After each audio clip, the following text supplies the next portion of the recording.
अच्छा बेटा, हमने जो है लास्ट क्लास के अंदर कंट्रोल अकाउंट्स के टॉपिक को वाइंड अप किया था। और हमें आज वाली क्लास के अंदर बेटा नया टॉपिक स्टार्ट करना है, which is basically accounting for depreciation या प्रोविजन फॉर डेप्रिसिएशन भी इस टॉपिक को कहते हैं। अगेन कहा जाता है कि टॉपिक ट्रिकी होता है, लेकिन मेरे हिसाब से इतना ट्रिकी टॉपिक नहीं है। इजी टॉपिक के अगर समझ आ जाए तो आज वाली क्लास के अंदर हमारा एम है कि हम इस टॉपिक की बेसिक्स को सिर्फ आज क्लियर करें, एंड देन इंशाल्लाह सो ऑन करते रहेंगे सारी चीज़ें। तो बेटा अगर टॉपिक स्टार्ट करता हूँ ना डेप्रिसिएशन का, तो देखो बेटा दो किस्म के वर्ड्स होते हैं। एक होता है डेप्रिसिएशन और एक होता है एप्रिसिएशन। डेप्रिसिएशन का बेटा मतलब होता है किसी भी चीज़ की वैल्यू का गिरना, और एप्रिसिएशन का बेटा मतलब क्या होता है कि किसी भी चीज़ की वैल्यू का बढ़ना। ऐसा ही है। अब देखो बेटा, बिजनेस के पास जितने भी नॉन करंट एसेट्स होते हैं ना, नॉन करंट एसेट्स कौन से एसेट्स होते थे जिसको बिजनेस लॉन्ग टर्म पर्पस के लिए यूज़ करता है। ऐसा ही है ना, मोर देन 1 ईयर यूज़ करता है, जिसमें बिजनेस की इंटेंशन होती है कि यूज़ करे। तो जब बिजनेस के पास जितने नॉन करंट एसेट्स होते हैं ना, तो ओवर द टाइम क्या होता है कि उन नॉन करंट एसेट्स की वैल्यू गिरती है due to any of the reason. और जितने से उनकी वैल्यू गिरती है ना बेटे, उसे बेसिकली हम क्या कहते हैं, डेप्रिसिएशन। जैसे फॉर एन एग्जाम्पल, अगर मैं ये घड़ी है मेरे पास, ठीक है। अब ये घड़ी मेरा एसेट है क्योंकि मैं यूज कर रहा हूँ उसको। अब अगर मैं इस घड़ी को यूज कर रहा हूँ, तो मे बी पॉसिबल इसको यूज करने की वजह से इस पर कुछ क्रैक्स आ जाए, या इसके ऊपर कोई नया मॉडल आ जाए। तो उसकी वजह से क्या होगा कि इसकी वैल्यू गिरेगी। तो जितने से इसकी वैल्यू गिरेगी ना बेटे, इसको बिजनेस ट्रीट करता है डेप्रिसिएशन, कि भाई बिजनेस के एसेट्स की वैल्यू गिर गई।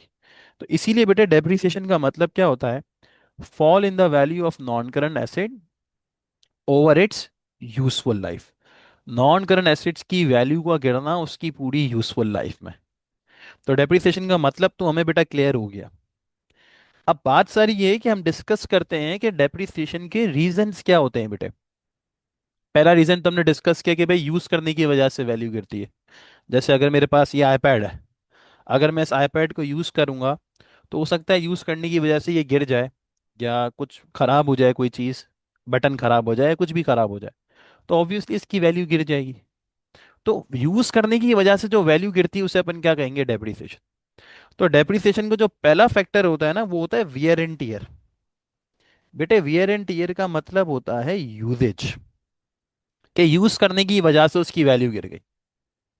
अच्छा, कभी कभार फैक्टर ये होता है कि यूज ना करने की वजह से वैल्यू गिर जाती है। सर कैसे? बेटा लेट्स अज्यूम एक मशीनरी है, मैंने मशीनरी ली फुल नई, और नई मशीनरी लेके मैंने अपने गोदाम पे रख दी, यूज नहीं करी। अब क्या होगा, पड़े पड़े उस मशीनरी पे रस्ट लगेगा, जंग लग जाएगा, डस्ट लगेगी। होता है ना, एक चीज पड़ी पड़ी यूज ही नहीं हुई, तो पड़े पड़े खराब हो गई।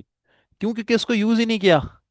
जब यूज नहीं हुआ तो उस पर रस्ट लग गया या डस्ट लग गई, जिसकी वजह से उसकी वैल्यू गिर गई। सही है बेटे। और भी बहुत सारे फैक्टर्स होते हैं, जैसे इकोनॉमिक फैक्टर है। कोविड में क्या हुआ था, एसिड्स की वैल्यू गिर गई थी। क्यों गिरी थी? क्योंकि ओवरऑल इकोनॉमी के ही हालात खराब थे, मार्केट में कोई खरीदार ही नहीं था। इसकी वजह से एसिड्स की वैल्यू ऑटोमेटिकली गिर गई। तो जो एसिड्स की वैल्यू गिरी, उसे हम क्या कहेंगे, डेप्रिसिएशन। सर और कोई फैक्टर्स हो सकते हैं? बेटा टाइम फैक्टर है। टेक्नोलॉजिकल एडवांसमेंट की वजह से भी वैल्यू गिरती है। टेक्नोलॉजिकल एडवांसमेंट क्या, एक टाइम याद होगा जब ब्लैकबेरी फ़ोन की बहुत डिमांड होती थी। अब तुम लोग तो शायद जेन जी हो, तो तुम लोग को नहीं पता होगा। ब्लैकबेरी फ़ोन था, उसका बहुत एक शशका होता था भाई। जिसके पास वो फ़ोन होता था वो चीता बनता था। अब क्या हुआ, अब किसकी डिमांड है, आईफोन की डिमांड है, राइट। तो क्या हुआ, over the time technological advancement की वजह से उस ब्लैकबेरी फ़ोन की डिमांड ऑटोमेटिकली गिर गई, जबकि उस फ़ोन में कोई खराबी नहीं थी। पड़े पड़े उसकी वैल्यू गिर गई, क्योंकि इससे अपर मॉडल की अच्छी चीज़ आ गई। तो जितने से उसकी वैल्यू गिरी, अगेन वो क्या है, डेप्रिसिएशन। इसके अलावा लास्ट फैक्टर होता है, फिर हम आगे चलेंगे, वो होता है डिप्लीशन। डिप्लीशन का क्या मतलब है, कोई कंपनी खत्म हो जाना, डिप्लीट हो जाना। जैसे नोकिया, नोकिया के टच फोन्स थे, अब कहाँ है, कंपनी खत्म हो गई ना। तो उसके फोन्स की ऑटोमेटिकली कोई रीसेल वैल्यू ही नहीं है, जीरो रीसेल वैल्यू है, या थोड़ी से कुछ होगी तो होगी। तो जो वैल्यू उसकी गिरी वो क्या है बेटे, डेप्रिसिएशन। तो सिंपल बेटा, डेप्रिसिएशन का मतलब क्या है कि किसी भी नॉन करंट एसेट्स की वैल्यू का गिरना। और उसके बहुत सारे फैक्टर्स है, wear and tear, technological advancement, economic factor, time factor, depletion, so on. अब जब बिजनेस के एसेट्स की वैल्यू गिर रही है तो बिजनेस उसको कैलकुलेट करता है। ऐसा ही है ना, जब मेरे एक एसेट है, अगर उसकी वैल्यू गिर रही है तो ऑब्वियसली मैं उसको कैलकुलेट करूंगा ना कि कितने से वैल्यू गिर रही है। या पहले से मैं एस्टिमेट कर लूंगा कि अगर मैं ये आईपैड ले रहा हूँ तो भाई मैं एस्टिमेट करूंगा कि हर साल इसकी वैल्यू 10% से गिर सकती है, क्योंकि नया मॉडल आएगा या हम इसको यूज़ करेंगे तो उसकी वजह से उसकी वैल्यू गिरेगी। तो बिजनेस क्या करता है कि जो अपने नॉन करंट एसेट्स परचेज करता है ना, तो उनको परचेज करने के बाद एस्टिमेट करता है कि भाई हर साल इनकी वैल्यू इतने इतने परसेंट से गिरेगी, और फिर उस एस्टिमेट को कैलकुलेट करके अपनी बुक्स में एज एन एक्सपेंस रिकॉर्ड करता है। सर एस्टिमेट क्यों करता है बिजनेस? क्योंकि बेटा प्रूडेंस कॉन्सेप्ट क्या कहता है कि आपके एसेट और प्रॉफिट्स को आपको ओवरस्टेट नहीं करना, फजूल में नहीं बढ़ाना। तो इसीलिए बेटे हम क्या करते हैं, अपने एसेट्स की वैल्यू को पहले से ही प्रिडिक्ट करते हैं कि भाई हर साल इतने परसेंट से वैल्यू गिरेगी, ताकि बुक्स में उसकी वैल्यू ओवरस्टेट ना हो, फजूल में ना बढ़े। समझे बेटे? तो ये सीन होता है। तो इसीलिए डेप्रिसिएशन को कैलकुलेट करने के लिए अकाउंटेंट टोटल 3 मेथड्स यूज करता है जो हमारे सिलेबस में है। पहला मेथड है बेटा स्ट्रेट लाइन मेथड, दूसरा मेथड है बेटा रिड्यूसिंग बैलेंस मेथड, और तीसरा है रीवैल्यूएशन मेथड। इन 3 मेथड्स के थ्रू हम किसी भी एसिड की वैल्यू को एस्टिमेट करते हैं कि उनकी वैल्यू कितने परसेंट से गिरेगी। तो आज की क्लास में हमारा एम है कि हम 3 मेथड्स को समझें। तो बेटा हमारा पहला मेथड जो है वो कौन सा मेथड है? Straight line method. अब स्ट्रेट लाइन मेथड का सीन क्या होता है? बेटा स्ट्रेट लाइन मेथड हमेशा कॉस्ट पे अप्लाई होता है। किस पे अप्लाई होता है बेटे? कॉस्ट पे। सर नहीं समझ आया। बेटा एग्जाम्पल सुनो। लेट्स अज्यूम एक एसेट है, वो आपने 1 लाख रुपए का लिया, तो उसकी इनिशियल कॉस्ट कितनी है? 1 लाख। आपने सोचा कि आप इसको 5 साल चलाओगे, और 5 साल चलाओगे तो आपने प्रेडिक्ट करा कि हर साल इसकी वैल्यू कितने परसेंट से गिरेगी बेटा? 10% से। Per annum means per year. ठीक है। तो अब अगर आपका स्ट्रेट लाइन मेथड है, तो स्ट्रेट लाइन मेथड किस पे अप्लाई होता है? कॉस्ट।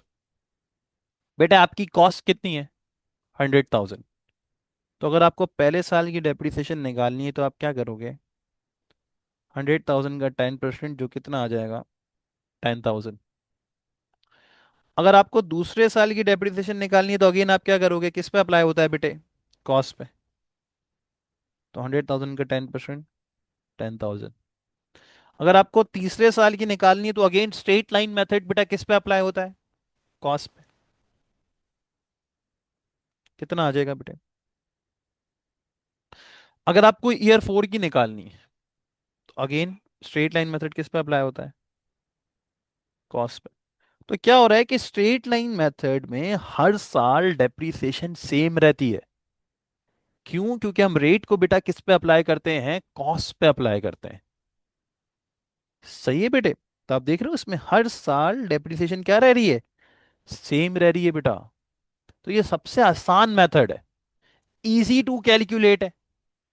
1 साल की निकाली, बाकी सब सालों की डेप्रिसिएशन सेम रहेगी।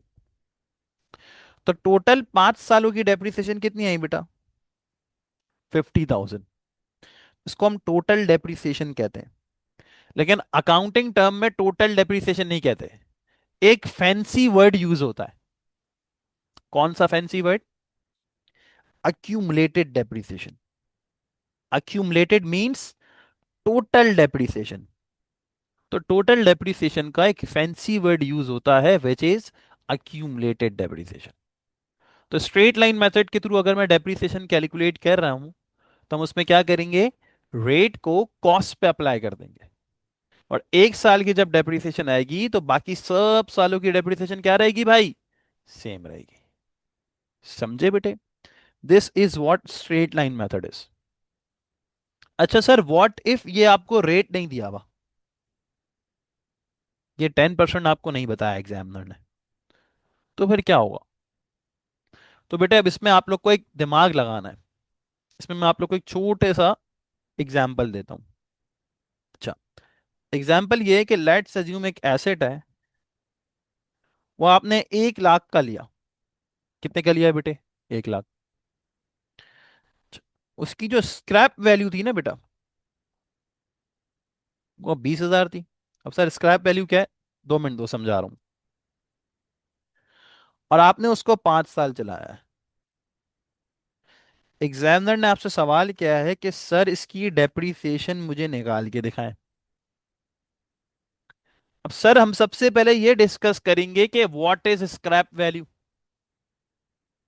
बेटे स्क्रैप वैल्यू का मतलब होता है आपकी कबाड़ की वैल्यू। जैसे लेट्स अज्यूम ये आईपैड है, मैंने इसको चलाया, 5 साल चलाने के बाद मैंने इसको स्क्रैप कर दिया।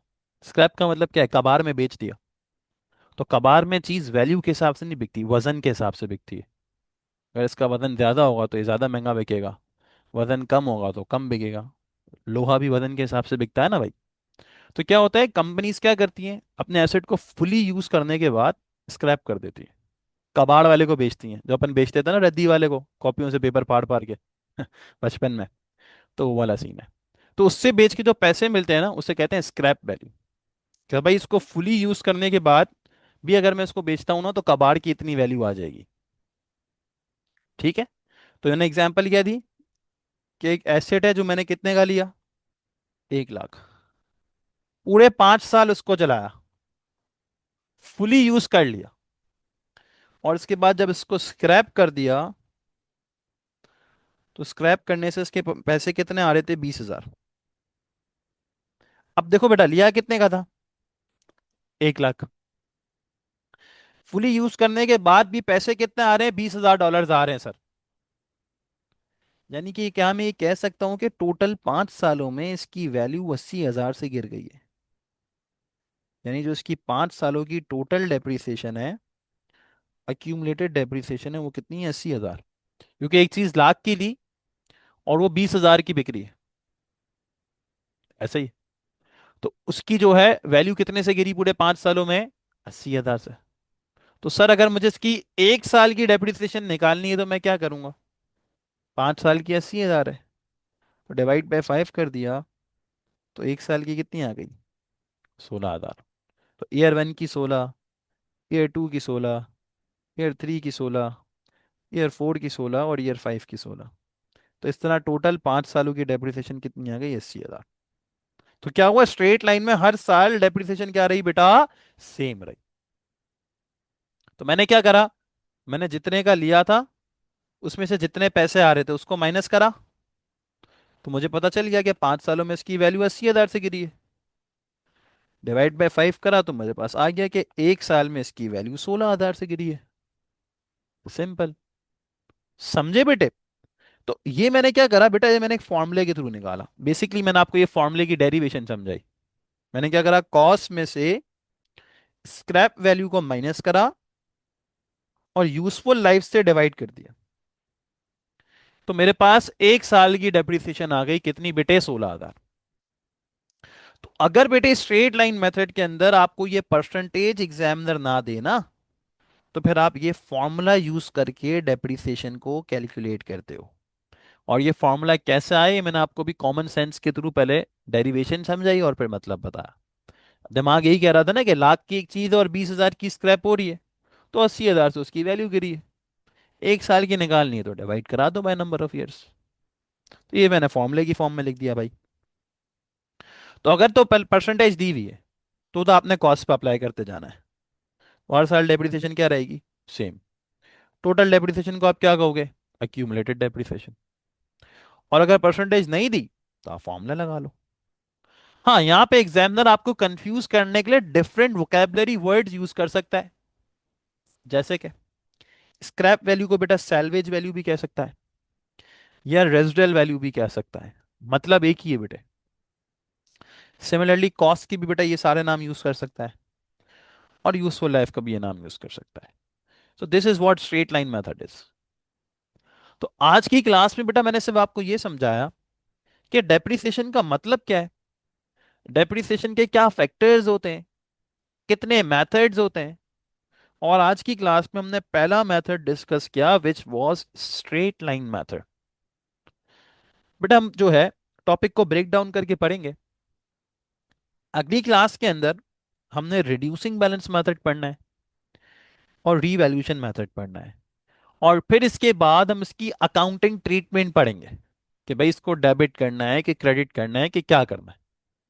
ठीक है बेटे। तो वन बाय वन करके वीडियोस देखते रहना।